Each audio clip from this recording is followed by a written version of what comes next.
ដោយសារតែមួយរយៈចុងក្រោយនេះមានការផ្ទុះការចាប់អារម្មណ៍និងការចែករំលែកនៅវីដេអូមួយដែលជាប្រសាសន៍របស់សម្ដេចតេជោហ៊ុនសែនមានប្រសាសន៍នៅក្នុងសន្និសីទមួយកាលពីប្រហែលឆ្នាំមុនដែលកម្ពុជាបង្ហាញចន្ទៈនៅក្នុងការទិញយន្តហោះស៊ើបការចំនួនថ្មីពីសាធារណរដ្ឋឆេក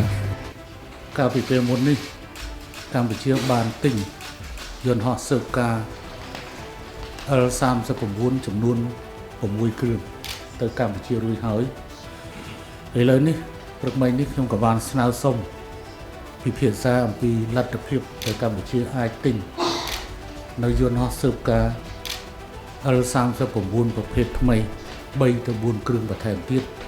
ហើយយើងនឹងបន្តការពិភាក្សាអំពីបញ្ហានេះរួមទាំងអាវុធមួយចំនួនដែលកម្ពុជាកំពុងនាំចូលនិងអាចបន្ថែមនៅអាវុធធុនស្រាលមួយចំនួនផ្សេងទៀត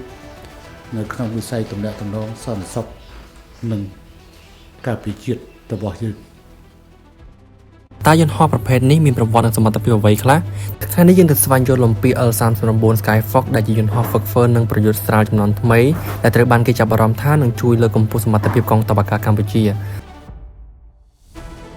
L39 Skyfox គឺជាយន្តហោះដែលផលិតដោយក្រុមហ៊ុន Aerovodo Chody នៃសាធារណរដ្ឋឆេកវាត្រូវបានអភិវឌ្ឍពី L39 Albatros ដែលមានកេរ្តិ៍ឈ្មោះល្បីល្បាញអស់ជាច្រើនទសវត្សរ៍ដើមឡើយវាមានឈ្មោះថា L39NG ឬ Next Generation ប៉ុន្តែនៅឆ្នាំ2024ក្រុមហ៊ុនបានប្តូរទៅជា L39 Skyfox លក្ខណៈបច្ចេកទេស L39 Skyfox គឺមានកាប៊ីនបើកចំនួន2នាក់គ្រូបង្វឹកម្នាក់និងសិស្សម្នាក់និងមានបំពាក់ទៅដោយកៅអីបាញ់ចេញពេលមានអាសន្នឬហៅថា ejection seat L39 Fox មានប្រវែង 11.83 ម៉ែត្រប្រវែងស្លាប 9.63 ម៉ែត្រកម្ពស់ 4.77 ម៉ែត្រផ្ទៃស្លាប 18.8 ម៉ែត្រការ៉េ L39 Fox មានទម្ងន់ទទេប្រហែល 3,800 គីឡូក្រាមទម្ងន់អតិបរមាពេលហោះឡើងប្រហែល 5,800 គីឡូក្រាមL39 Fox បំពាក់ទៅដោយម៉ាស៊ីន William FJ44 4M turbofan និងបង្កើតបានកម្លាំងរុញ 16.87 គីឡូញូតុនសមត្ថភាពហោះហើរ L39 Fox មានល្បឿនអតិបរមាប្រហែល 907 គីឡូម៉ែត្រនៅក្នុង1ម៉ោងឬស្មើនឹង Mach 0.8 និងមានល្បឿនធ្វើដំណើរប្រហែល 750 គីឡូម៉ែត្រនៅក្នុង1ម៉ោងនិងអាចហោះហើរជាអតិបរមាបានប្រហែល 2590 គីឡូម៉ែត្រL39 Fox មានបំពាក់ដោយធុងសាំងខាងក្នុងដែលមានសមត្ថភាពធំជាង L39 ជំនាន់មុនអាចបំពាក់ធុងសាំងខាងក្រៅដើម្បីបង្កើនចម្ងាយហោះហើរប្រព័ន្ធអេឡិចត្រូនិក L39 Fox បានបំពាក់ជាមួយនឹង Glass Cockpit ជាមួយអេក្រង់ Multifunction Display Hand-on Throttle and Stick ប្រព័ន្ធ GPS INS Digital Flight Data Recorder Night Vision Google ប្រព័ន្ធស៊ើបបេសកកម្មឬក៏ Embedded Training Systemប្រព័ន្ធការពារ L39 Fox បំពាក់ទៅដោយ Radar Warning Receiver ឬហៅថា RWR អាស្រ័យទៅលើការបំពាក់និងបំពាក់ទៅដោយ Chaff and Flare Dispenser អាស្រ័យទៅលើអតិថិជននិងបំពាក់ទៅដោយប្រព័ន្ធការពារអេឡិចត្រូនិក Electronic Warfare Suite អាចបន្ថែមបាន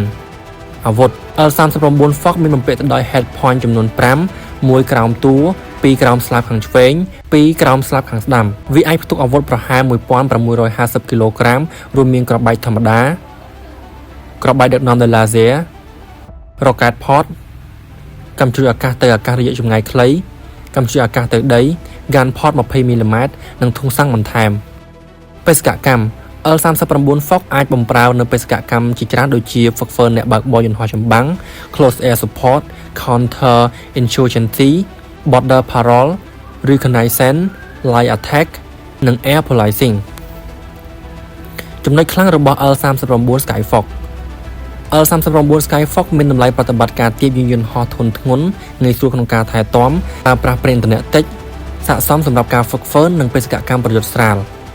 កាប៊ីនបំពាក់ដោយប្រព័ន្ធអេឡិចត្រូនិកទំនើបស្រដៀងទៅនឹងយន្តហោះចម្បាំងជំនាន់ទី4និងជំនាន់ទី5ដែលជួយឲ្យការបណ្ដុះបណ្ដាលមានប្រសិទ្ធភាពខ្ពស់សម្រាប់កម្ពុជាមានសេចក្តីរាយការណ៍ថាបានបង្ហាញគម្រោងទិញ L39 Skyfox ដើម្បីជំនួសយន្តហោះ L39C Albatros ចាស់ៗប៉ុន្តែរហូតមកដល់ពេលនេះមិនទាន់មានការប្រកាសជាផ្លូវការថាយន្តហោះនេះបានចូលបម្រើនៅក្នុងកងទ័ពអាកាសកម្ពុជានៅឡើយទេ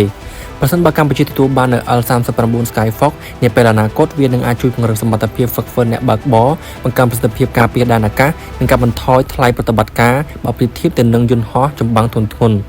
ទោះបីជាយ៉ាងណាក៏ដោយវាមិនមែនជាយន្តហោះចម្បាំងពហុទូនាទីដូចជា F16 ឬ Gripen នោះទេប៉ុន្តែវាគឺជាជម្រើសដ៏សមស្របសម្រាប់ការហ្វឹកហ្វឺននិងបេសកកម្មកម្រិតស្រាល អរគុណសម្រាប់ការទស្សនា កុំភ្លេចចុច like, subscribe និងទទួលបាននូវវីដេអូថ្មីៗ